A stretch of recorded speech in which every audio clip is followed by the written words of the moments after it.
for another Real Talk. I am so excited to be joined today by Tami. And I got acquainted with Tami through our friends over at Fight Colorectal Cancer.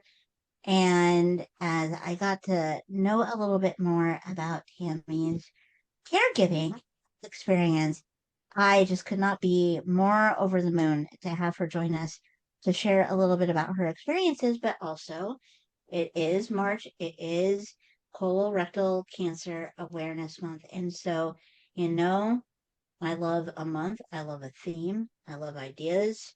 So I'm always happy to use that to elevate some of the work our amazing partner organizations are doing, as well as caregivers. So, with all of that said, hi Tammy, thank you so much for being here. Absolutely. Thank you for having me. Thank you. Wow. Yes. Yeah, I'm so excited to have you. I know we were chatting a little bit before we got started. I'm a caregiver for my mom who, amongst some other health complications, I've talked about her COPD and lung cancer. She also had colon cancer, um, and has a colostomy and has for quite some time. So, um, I think that this is something that also really speaks, obviously very personally to me, but, um, to understand, especially now, I think we're hearing so much more about colorectal cancer and the importance of screening and just overall awareness. So I was so thrilled to have you on. So, Tammy, introduce yourself a little bit and talk about your caregiving experience. Yeah. So me and my husband raised my nephew, Daniel, since he was about 8. He, you know, lived his life, went through school, graduated, went to college, went out on his own. And then about 2018, I want to say something right around there. Anyways, he was diagnosed. Well, let me rephrase that. He was misdiagnosed for almost 2 years. Because of his age, because he was so young. It's an old person's disease, not anymore. Um, and so it was IBS, appendicitis, hemorrhoids, colitis, Crohn's, diverticulitis, and on and on. And then they finally diagnosed him with stage 3C colon cancer. So he was living in Las Vegas at the time. I live in California.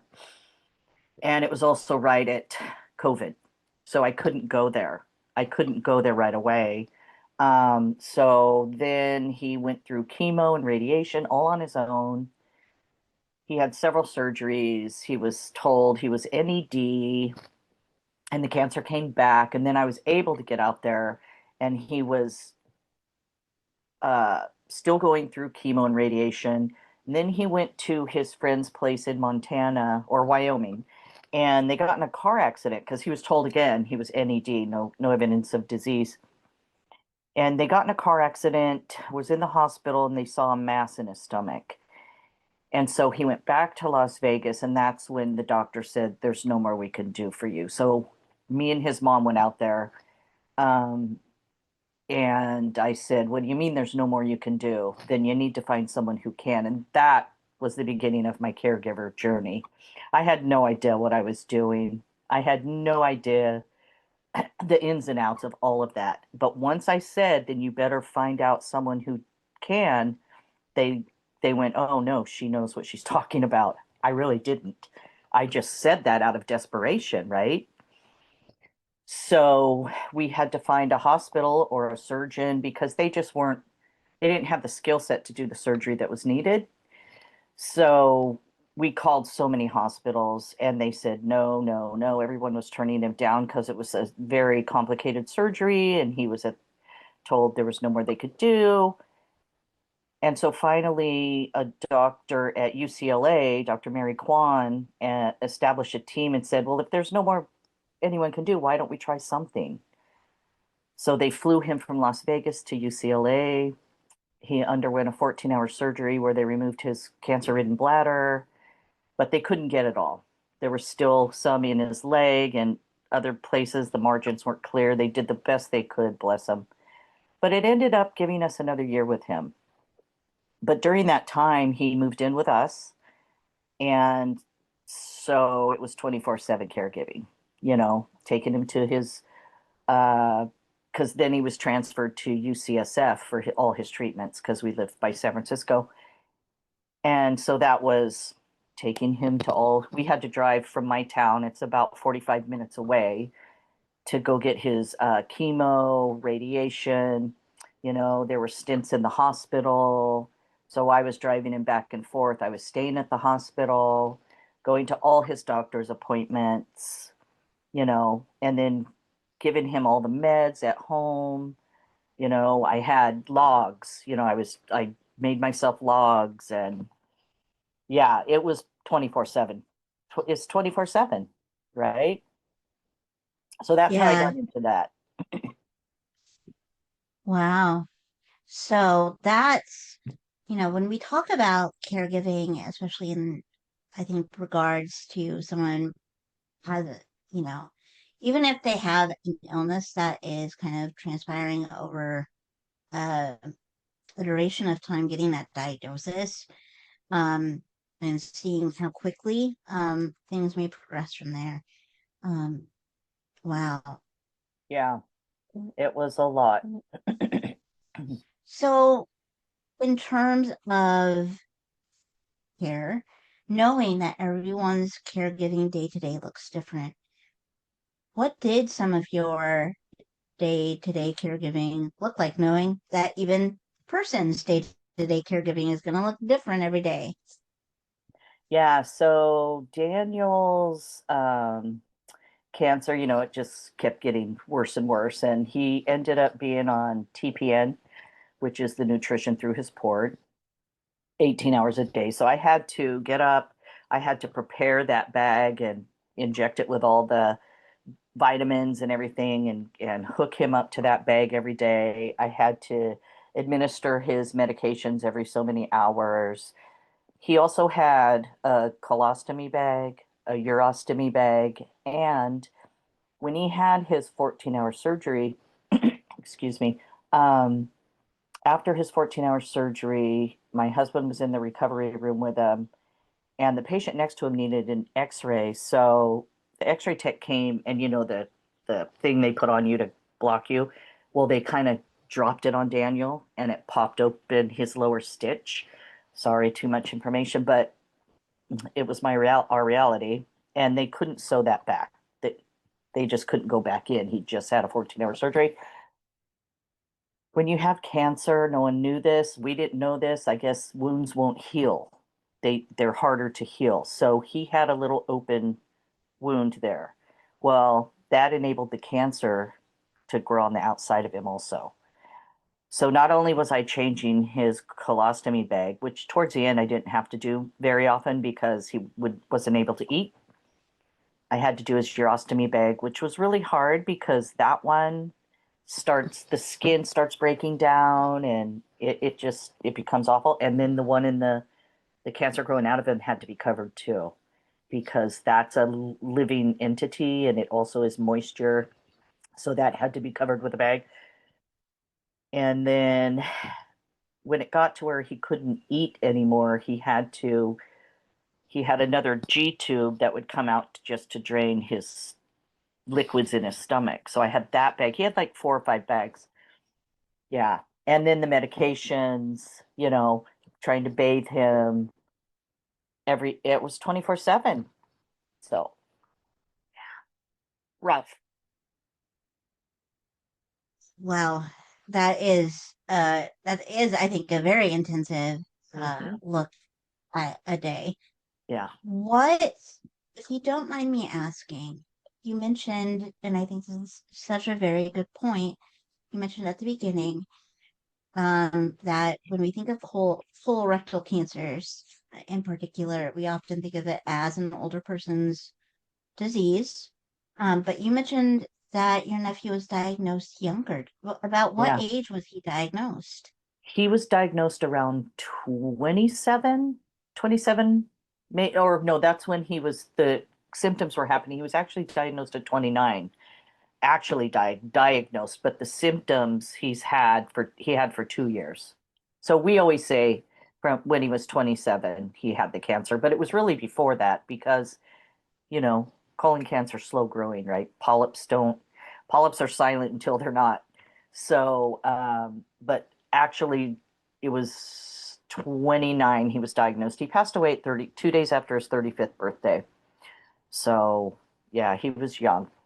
And yet, it's on the rise. It's the number one, cancer under 50 for men and women.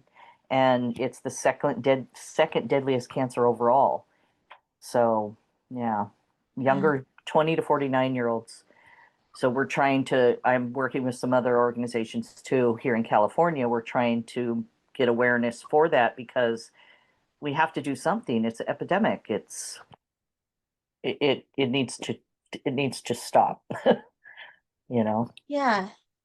Well, and you bring up, of course, another really important thing, which is when we're thinking about the screening process as well. I know that my family has a family history of FAP, so I've had to go in and do all of my testing, and that allowed me to go in and start that screening process earlier. Um, so very fortunate about, I think, that out of everything that occurred. But I believe that the guidance is that you would start getting like the regular screening and colonoscopies and things like that just to be monitoring for those things. Starting at, is it 45? Yes, it's 45 right now, but if you have a family history, you can talk with your doctor and obviously they'll screen you. Or if you're having symptoms, and a lot of people, what I always say is they don't know what they don't know. They don't know that that could be colon cancer because they're young. They're not thinking in those terms. Why would you, right? So we have to change that. So little seeds, like I'm trying to even go to get involved with seniors at high schools just so they can have a little information. Because that seed, maybe later when they get in college and something's going on, they're like, oh my gosh, I remember this meeting at school or whatever, and they were talking about this. I wonder if that could, maybe just something like that. I don't know, but maybe it could help. Yeah, I love that idea though, because that to me feels like such an important thing to kids. Um, kids that are of that age that are graduating high school, they're getting ready to take on their own healthcare appointments and some of that management. And, we hear all the horror stories of folks that are, discharged from their pediatrician's care when they turn 18 and then really struggle to get reconnected to Exactly. everything from primary care to all of the specialists that they may need if they have, any additional health issues. So Exactly. I I really appreciate you doing that work because that's so, so, so important. Yeah. I'm trying to Um, reach the younger. so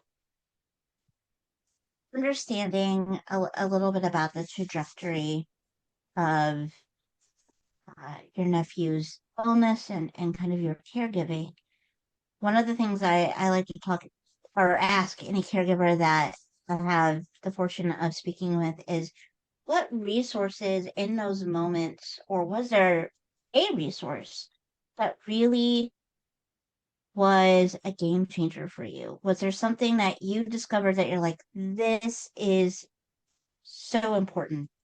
This is so helpful to me that you would want another caregiver to know about? Well, in the thick of caregiving, like when you're in it, you're so focused on trying to save that person or help that person and, take care of them as best you can. You're wiped out. You don't know what to do. You try to take it all on, right? So I say the biggest thing was in like the hospital setting, the social workers, they really can guide you and help you like get support. The mental health is, to try to find someone that can relieve you, even if it's for 15 minutes, 30 minutes, something just to give you a little break. Or even some of them go farther and they can find an overnight, thing for you and have someone care for your loved one and hospital settings, and they can continue that after the hospital. So I say a social worker is really important when you're first starting off because they have so much information and you don't know what you don't know. You're kind of thrown into something and you're in shock and you're scared and you're sad or you're overwhelmed.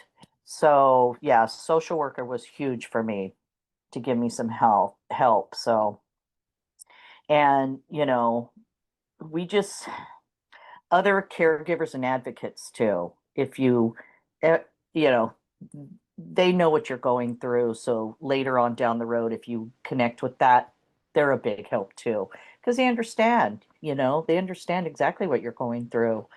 And it's hard because everybody thinks you go to the doctor and the doctor and the nurses take care of you and that's it. Well, when you get home, that's not how it is anymore. They don't keep you in the hospital that long anymore. They send you out with your bags packed and go. And then you have to take care of yourself when you get home. Well, sometimes you can't. So the caregivers step in there. So, yeah. But I say the social worker to start off. That's important. That's such a great tip, and you framed it perfectly for any caregiver that may be, especially making that transition from hospital, or different kind of like institutional setting like that to home. Having someone that can assist you a little bit in that transition is crucial for Yes. sure. Yeah.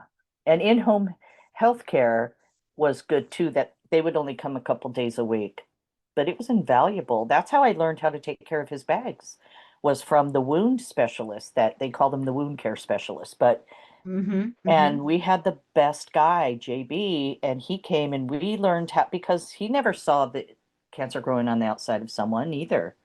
And how do you take care of that? And then trying to change the bags and the skin, it's excruciating on the patient and how to, so yeah, it was a lot.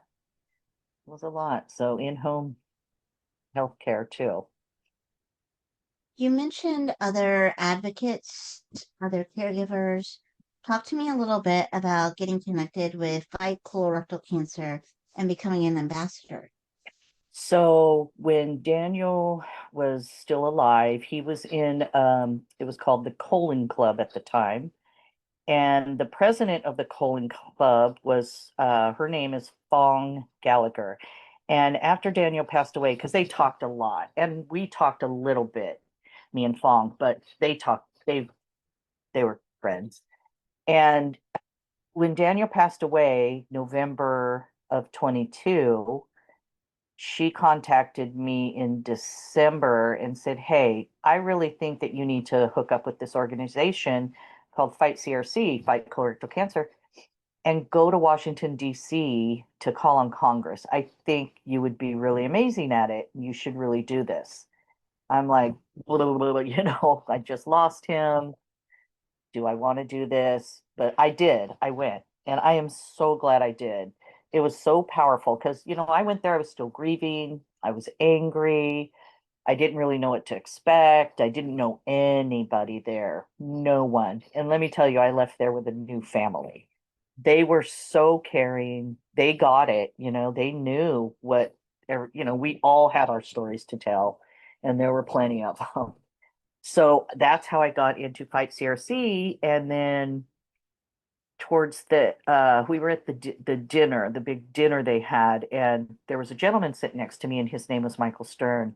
And we started talking, and he was telling me what a great organization this was. And he said he was an ambassador. He goes, you'd probably really be a really good ambassador for them. You should fill out the application.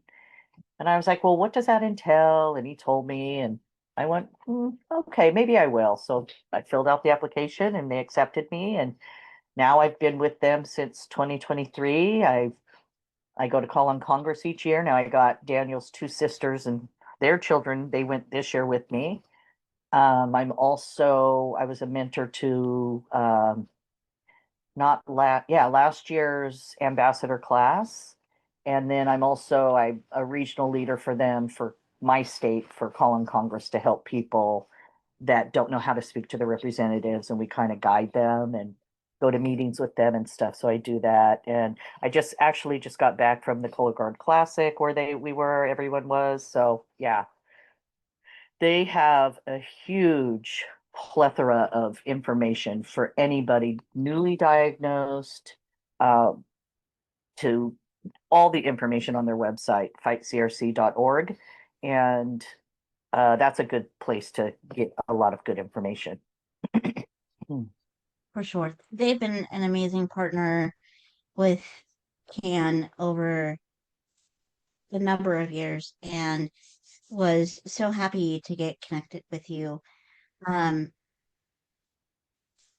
I asked this saying, if this isn't a question that you want to answer, I completely understand. One of the unique, I think, elements that your particular story brings is that so many of the caregivers that we've chatted with here in the group, they're current caregivers. They're in the thick of it. They are caring. Or they've been caring for a while. You've obviously have gotten to the other side of that caregiving journey a bit, and having had Daniel sadly pass away. Can you speak a little bit about uh, being a former caregiver in some of these more formal settings of caregivers? So many caregivers that I've chatted with who are kind of in that same place. Their loved one has passed, but their experience of being there, supporting them through their illness or whatever the case may be, has inspired them to want to be a voice, to be that advocate for them beyond. And was that a challenge for you? Is it a current challenge, or was it something that just felt like a natural, I've done this and this is what I have to do to continue? What was that like Yeah. for you? Yeah, it was natural. I was like, this is number one, change has to happen for this disease. And the only way to do that is to use your voice, right? In Congress, we need legislation, we need a research department, we need funding. It's moving, I'm seeing more and more about colorectal cancer in the news and all over. But yeah, no, I also work with an organization here in my state that we're trying to raise awareness in our state too. Like I said, high schools and stuff, but colleges. Yeah, so we're trying to make a difference there. And it also helps you carry their name on, you know, at least for me, it does. I do this all for Daniel. And I always say that this is for Daniel, for Daniel, for Daniel. So, it's, yeah, it was just natural. I will continue advocating until we can change this and make a difference. So, in his honor and memory. Yeah. I appreciate that. I think it's something that so many caregivers also kind of raise their hand and speak to, which is they feel that same desire to say, okay, I've got to continue Yeah. this work. I've got to keep being that voice. It's kind of like once you get that under your skin, it's hard to let it go because you Yeah. know just how meaningful it was to you to have other caregivers in your corner, um, and to kind of continue this tradition. Yeah. Yeah, you're paying it forward too, because there's a lot of caregivers that I still like when I go to functions, they're like still in the thick of it. So you can give them guidance and you can help them. And it's really important Yeah, to do it. So yeah, that's who I am now. Tammy, I want to thank you so much for spending your time here in the group, sharing about Daniel and about your caregiving journey, about your ambassador work with Fight CRC. I guess to kind of close this out, as we mentioned at the top, it is Colorectal Cancer Awareness Month. What does that mean for someone that is a caregiver in that space or has been a caregiver in that space? What meaning um, do you take from an awareness month, and how do you kind of, I don't want to say celebrate because that always feels like just slightly the wrong word, but it is like how do you feed the energy to keep that awareness going? I just keep talking about it. I have, like, on my street, my neighbors who are so lovely, we got blue lights, and we everybody has it in on their front porch. So at night, the blue lights are on our block. And then I get a proclamation every year for our city stating that March is Colorectal Cancer Awareness Month. Um, we've had write-ups in the newspaper. I have other friends who have, my fellow ambassador lives in San Francisco, and she had her mayor, they light up City Hall in San Francisco blue for the whole month. So we try to raise awareness that way and celebrate it that way. And then, like I said, I go to call on Congress every March, and so, you know, we just try to keep it out there, raise awareness. People are like, why are you having blue lights? Then you can have a conversation, you know, why are you, getting a proclamation? What is that? And you have another conversation, or I wear blue all month, you know, my I Yep, wear blue yep. all month. And they're like, I was on the plane coming back from Cologuard Classic. I was wearing a hat that said, we have work to do, fight colorectal cancer. And people walking down the aisle are like, what?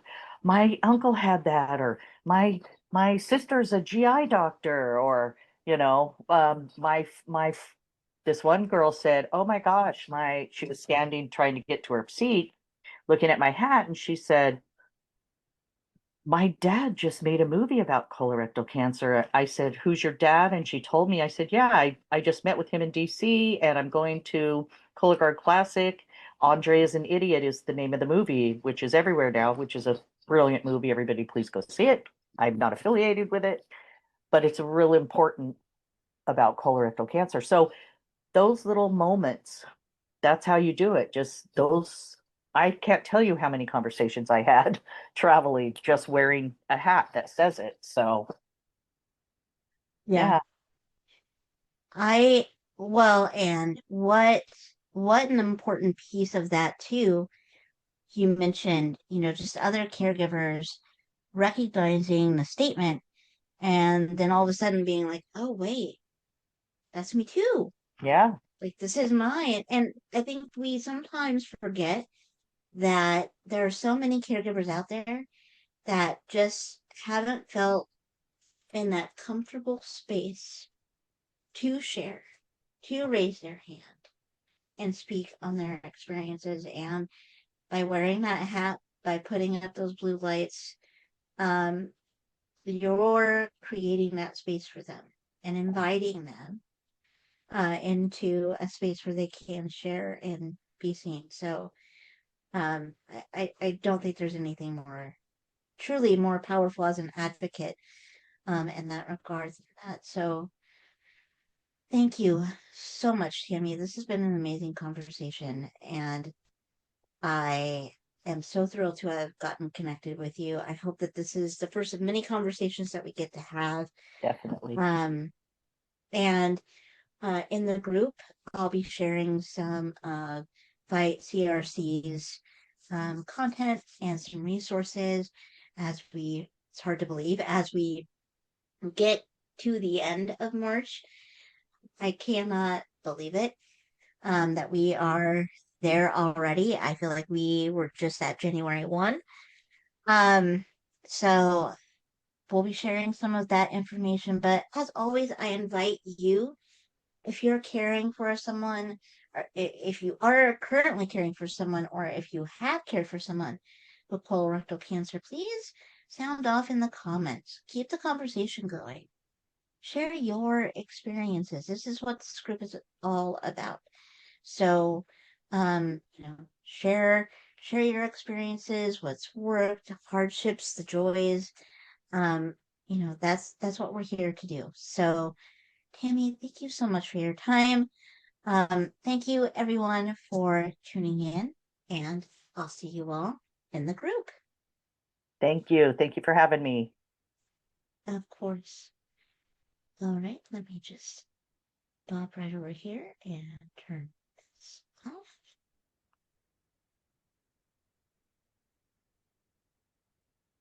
All right. Think we are off live there. There we go. All right. Tammy, thank you. What Absolutely. what a delight. Yes, please. You know, we are an open door. Anytime that you have something that you want to share, we are constantly uh cultivating opportunities like this for caregivers to share their stories. I mentioned that we have the Help for Cancer Caregivers tool. And for the longest time, that's really been kind of like our base hub for our cancer resources, which is great. Yeah. I love our Help for Cancer Caregiver toolkit. That said, for folks that are looking for more specific information when you start digging down into Excuse me. types of cancer, oh, bless you, Yeah.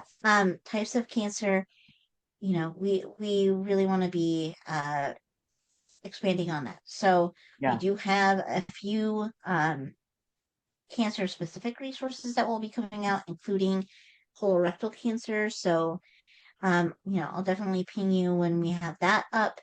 Yeah. So you can take a gander, but thank you so much, Jamie. I really appreciate your time. Yeah, you're welcome. Thank you for having me, like I said. And yeah, I can't this seems like a very great group. So thanks. Yeah, we've grown a lot over the past year and a half. We started out, our old system was just a message board on the website, which Mm, now feels very antiquated. Um, but uh, it took us that long to kind of make the transition over to Facebook group, and we're already at just about 4,000 people. well, Um, there wasn't anything like this when I was going through it. So that's huge, yeah, It's huge. yeah, absolutely. And like you said, it's all about um, making those connections because you just never know where they are and Exactly. when they'll occur. So thank you so much. Yeah.